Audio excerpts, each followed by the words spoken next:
A thin veil of mist rolled over the fields of central France, the kind that blurs the horizon and turns the world into shades of gray. Dawn crept slowly across the cold earth, brushing the armor of silent men with a pale, trembling light. The year was 732 AD, an ordinary morning on an ordinary plain. Yet what would unfold here would change the destiny of an entire continent. The wind carried the faint clang of metal, the low murmur of soldiers whispering prayers in Latin. Horses snorted clouds of steam into the chill air. In that stillness, a strange tension hung heavy and sacred, as if heaven itself paused to watch what mankind was about to decide.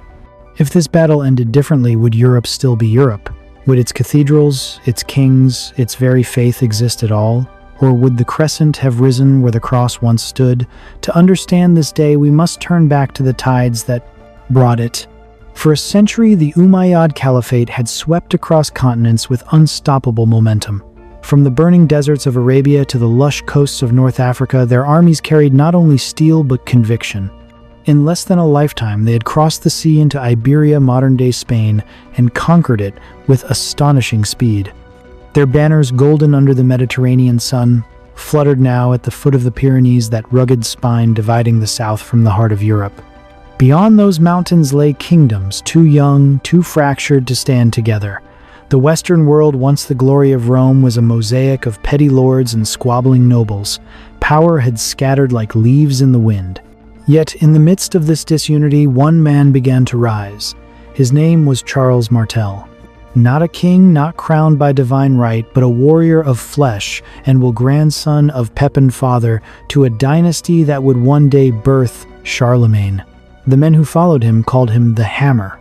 But to those who would come after, he would be known as the guardian of Europe's soul. Charles was not driven by conquest. He sought no throne, no empire carved in his name.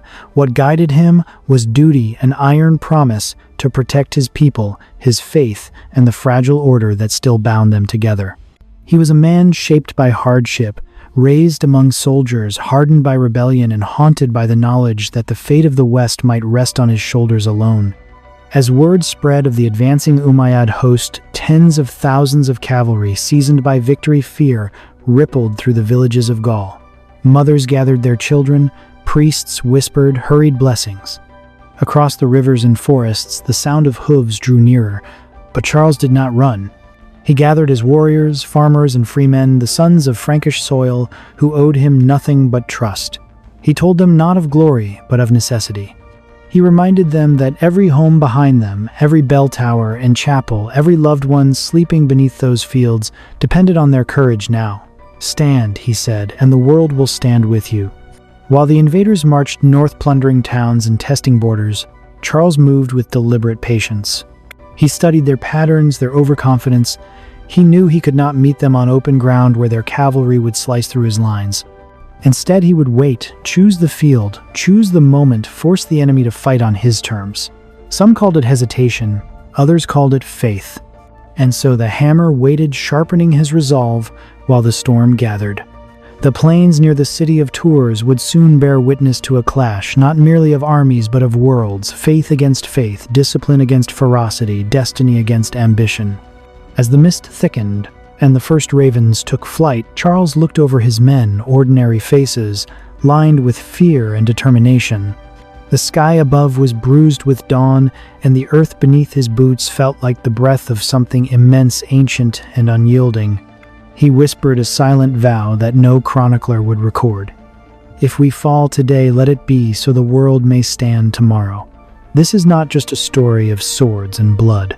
It is a story of belief, of how one man's conviction and the unity of a people who refused to kneel turned the course of history. It is a reminder that even in the darkest hour, courage can light the path forward.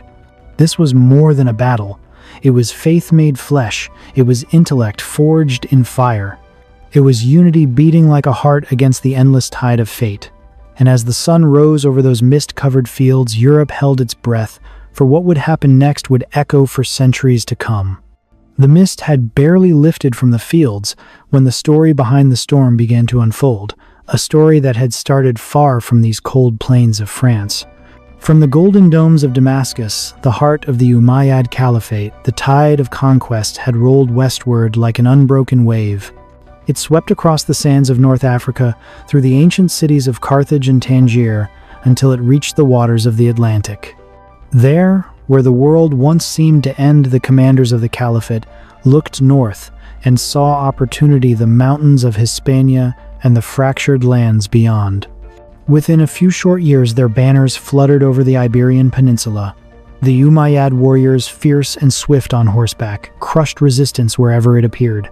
Entire kingdoms fell not by long siege, but by fear, by the sheer legend of their momentum. And leading this surge was Abdul Rahman al-Ghafiqi, a man born of discipline and fire. Abdul Rahman had earned his command through merit, not birth. He was no reckless conqueror, but a strategist, calm, learned, and revered by his men. He believed that the Almighty's favor guided their path, that destiny itself had opened the gates of Europe for them. When his scouts brought word of the divided lands beyond the Pyrenees, he smiled and said, "One push, and the north will fall like dominoes in the wind." And so he crossed the mountains, leading an army hardened by sun and sand into the cool forests of Gaul. The gleam of their curved blades caught the gray light like liquid silver. To the frightened peasants who glimpsed them from afar, they seemed less like men and more like shadows riding out of legend. Rumors raced faster than their horses, stories of a black-clad cavalry sweeping through villages of churches turned to ash, of kings retreating without a fight. Across the valleys and rivers of Western Europe, terror spread like wildfire. Inside the courts of petty lords, arguments drowned out reason. Some demanded surrender. Others fled east, praying the storm would pass them by. None could imagine that resistance was even possible. But in the heartland of the Franks, one man refused to kneel, Charles Martel the Hammer. He was no king in gilded halls, no ruler draped in silk. He ate beside his soldiers, trained with them, bled with them. The son of a fractured dynasty, he had clawed his way to power, not through inheritance, but through grit and resolve. And he knew something the others did not, that chaos could be conquered if discipline stood firm. When word reached him that Abdul Rahman had crossed the Pyrenees, Charles did not panic. He gathered his council maps, spread beneath candlelight, the faint sound of rain tapping on wooden shutters. "They believe we are weak," he said quietly, "because they see us divided. Then we shall show them what unity feels like."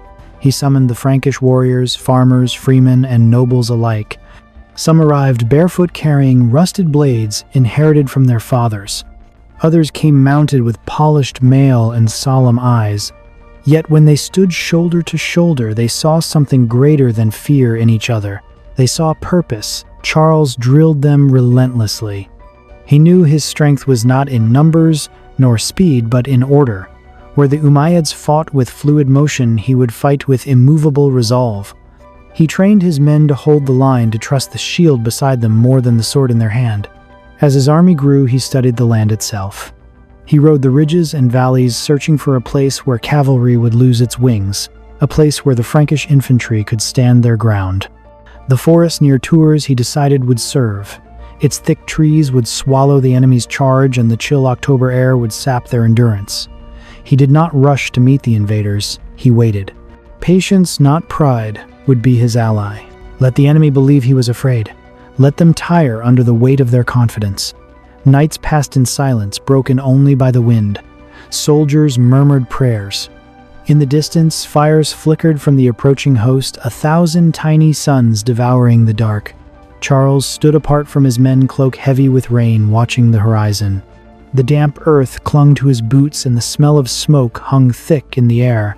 Lightning flashed once across the sky, illuminating his face, not of a conqueror, but of a man burdened with history. He looked upward, rain tracing cold lines down his cheeks, and whispered to no one but the night, "If I fall, let Europe stand." And with that vow, the hammer waited for the storm to break. The waiting was over. Dawn broke on October 10th, 732, with a cold breath that swept across the fields of Tours. The mist hung thick and heavy, curling around the trees like ghostly hands. Beneath that veil stood two armies, two worlds staring into each other's silence. The ground trembled first, soft and rhythmic, like the beating of a distant drum. Then came the sound, the thunder of hooves rolling through the fog. The Umayyad cavalry emerged dark silhouettes against the pale morning banners snapping in the wind. Their horses screamed and reared nostrils flaring steam into the cold air. Charles Martel raised his hand for silence. The Frankish linemen in rough leather and chain farmers turned warriors, tightened their grips on spears and shields. Not one moved. "They're coming," whispered a soldier. Charles's voice was steady, quiet, but carrying through the stillness like a prayer. "They come every dawn," he said. "But today we stand."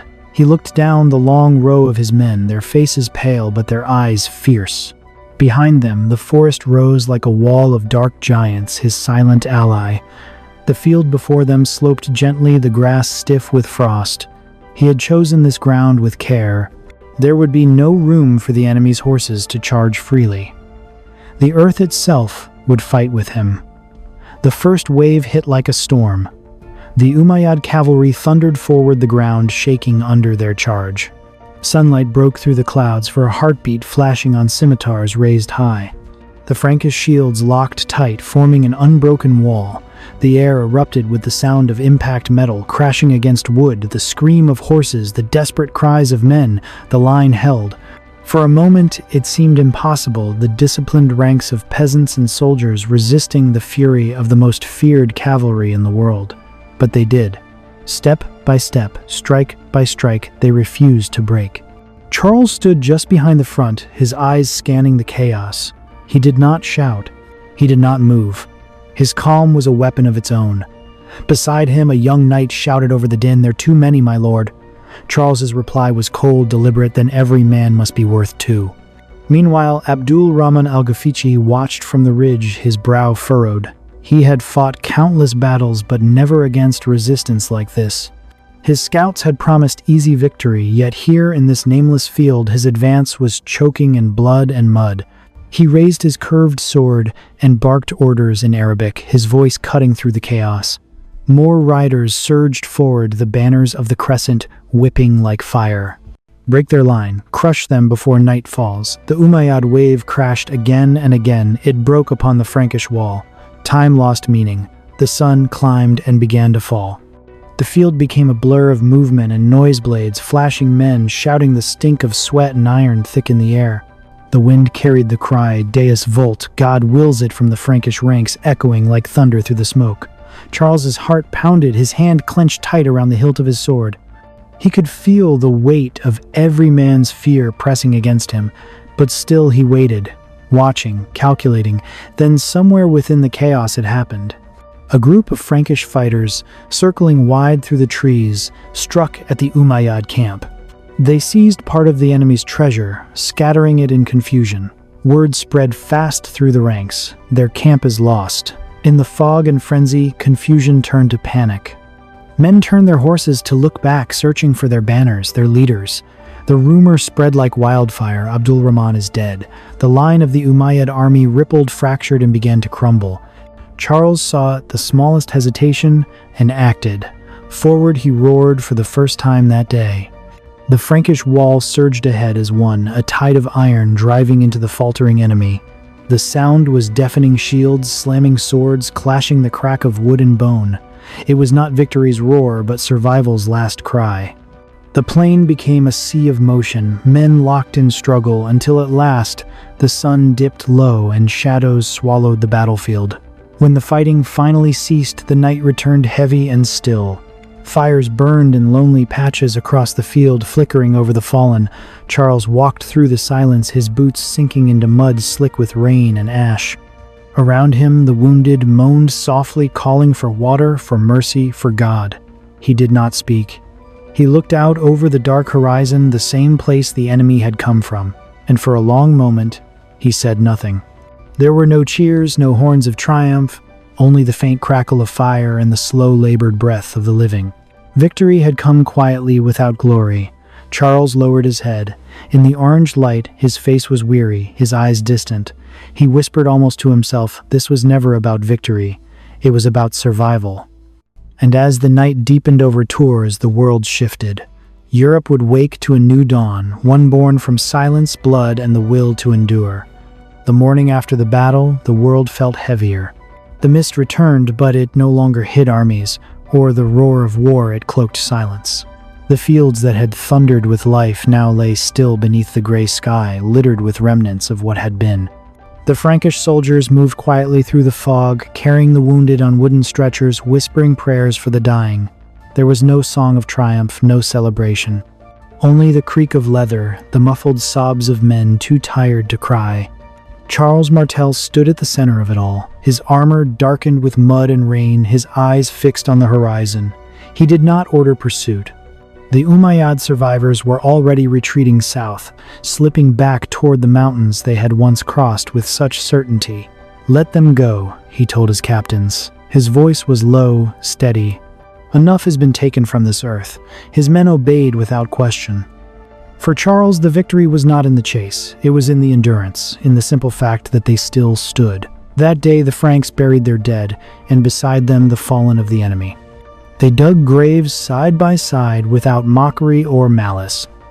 In death, every man looked the same mud-streaked faces turned to the sky, hands still clenched around their faith. Some of the younger soldiers paused to watch, as Charles himself helped carry a wounded man. He said nothing, but the act spoke louder than any speech could. As night fell, the smoke from countless fires rose slowly, mingling with the clouds. The battlefield became a sea of flickering light candles for the departed, glowing faintly against the vast darkness. From somewhere in the distance, a church bell began to ring. Its sound carried through the still air, slow and mournful, like a heartbeat that refused to stop. Charles looked up. For a long time, he said nothing. To the world, he would soon become a hero. Word of the battle spread like wildfire. Messengers galloped across kingdoms, telling of the Frankish stand that stopped the invincible tide. Monks would record his name in trembling ink, Charles the Hammer, the man who saved Europe, and yet in that moment he did not feel like a savior. He felt the weight of every life lost their voices echoing in the silence around him. He thought of the men who had trusted him, who had held the line until their strength broke. He thought of the enemy who had fought with the same courage, believing their own cause to be divine. Victory, he realized, was a fragile thing. It was built on sacrifice, on choices that no man should have to make. He walked slowly across the ruined field. Crows picked at the edges of broken shields. Banners lay torn in the mud. The wind carried the faint scent of rain and iron. For a moment, Charles closed his eyes and listened to the wind, to the bell, to the fading heartbeat of history still pulsing beneath the soil. He whispered softly, almost to himself, "May God forgive us all." The moon climbed high, casting silver light across the quiet plain. The men gathered around their fires, speaking in low voices about home, about family, about the chance to see another sunrise. Behind them, the horizon stretched dark and endless. Somewhere beyond those hills, the retreating army vanished into the night. But something had shifted, something permanent. The line that had been drawn on that field was not merely between two armies, but between eras. The westward expansion of the Umayyad Empire had stopped. The tide that once seemed unstoppable had turned. Historians would later call it the Battle of Tours, a turning point that secured Western Europe's future. From the ashes of that fight would rise a new dynasty, the Carolingians, and one day the Empire of Charlemagne. Yet none of that was known to Charles in that moment. He stood alone at the edge of the field, the sound of the church bell fading into the wind. His breath formed pale clouds in the cold night air. He did not smile. He did not raise his sword. He simply watched the horizon as if searching for something beyond victory, something like peace. And in that stillness, his story found its truest meaning. Because sometimes the men who change the world do not seek glory or crowns. They seek only the hope that when dawn comes, it will rise over a world that is still standing. The wind had calmed, but the echo of battle still lingered in the air, as if the earth itself remembered. For days, the fires along the fields of Tours smoldered faintly, sending thin threads of smoke into a sky washed pale by autumn. The storm had passed, but its meaning was only beginning to take shape. If Charles Martel had fallen on that cold October morning, if the line of the Franks had shattered beneath the thunder of the Umayyad cavalry, history itself might have been rewritten. Europe as we know it might never have existed. The languages, the faith, the cathedrals, the kingdoms that would one day define the West, all could have been swept away in the tide. The libraries of Paris, the monasteries of Ireland, the cathedrals of Rome, perhaps none of them would have ever risen. It is strange, isn't it, how the fate of an entire civilization can turn on one field, on one man's decision to stand his ground. The Battle of Tours was more than a clash of swords. It was a collision of ideals, two worlds meeting at the edge of history. And it was here in the mud and frost of France that the idea of Europe drew its first breath. Charles Martel never claimed himself a hero. He did not crown himself king, nor carve his name into monuments. Yet his victory forged the foundation for the Carolingian dynasty for Charlemagne and for the centuries that would follow. His stand gave the West something it had not known for generations' time. Time to grow, to learn, to build, to believe. But beyond the chronicles and the kingdoms, this story is not only about the turning of empires, it is about belief. The belief that courage can rise when hope seems lost. The belief that unity, even among the broken, can hold back the tide of despair. The belief that one man, one moment, can change everything. Every age has its storms. Every person faces their own battle of Poitiers, the moment when the world seems to crash against them, when standing still feels impossible. But like Charles Martel, we each hold a choice to yield or to stand. When fear gallops towards you like 1,000 hooves, when the odds seem insurmountable, remember that history is built not by those who ran, but by those who refused to move. Sometimes victory isn't the roar of triumph. Sometimes it's the quiet breath of endurance, the will to keep standing long after strength has gone. Charles Martel's story reminds us that destiny often finds its heroes in silence. No crown, no prophecy, no divine announcement, just a man who understood what had to be done and did it. And in that understanding, he became something greater than a conqueror. He became a guardian of what would one day be called the West. As centuries passed, his name softened in the memory of time, but his legacy never truly faded. The roads of Europe, the songs of its people, the bells of its churches all carry faint echoes of that morning long ago when a man without a throne stood between darkness and light. The wind stirs again. The faint toll of a church bell drifts across the field, slow and haunting. You can almost see him there, standing alone in the mist sword lowered, watching the dawn break over a land that would one day call him savior. And in that moment, his story becomes ours. Because history doesn't only belong to kings or empires, it belongs to anyone who stands firm when the world trembles. It belongs to you, to me, to all who have faced their own impossible mornings and chosen not to yield. As the narrator's voice softens, the scene fades to the distant echo of the bell, the whisper of wind through trees. History remembers the kings, the voice says calm and low, but it was a man without a crown who once saved a continent. The sound fades to silence, then returns with one final gentle breath. If this story moved you, if it reminds you that even the smallest stand can shape the world, share it. Keep history alive. Let its echoes remind us that courage, unity, and belief are never lost, only waiting to be remembered. And as the last note of the bell fades into the wind, we are left with a single truth, that from the quiet courage of one man, an entire world was born.